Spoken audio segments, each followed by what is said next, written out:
P&P Optics lab and I have with me the camera after initialization. So after checking the sensor and making sure it is clean, I'll be starting with the linearity test. So what is linearity? We know that the fundamental process of a camera is to convert incident photons of light into electrical signals. So the linearity test is conducted to test and verify the camera's response to the incident photons. So whether it is linear, and if so, what is the slope of this line? So how do we do it?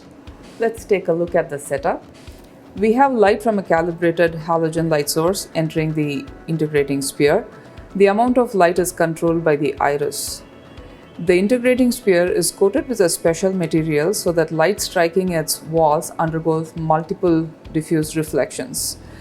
The light that comes out of the sphere is hence uniform. This uniform light from the integrating sphere is now collected by the camera that is mounted on a stable optomechanical fixture. This ensures that all the camera pixels receive the same amount of photons. We test the camera for 50 light levels to verify each of the over 300,000 pixels response.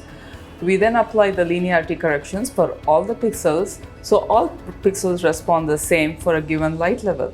Following this, we move on to the next step, which is using this calibrated camera to build a spectrometer. So let's go and see how a spectrometer is built.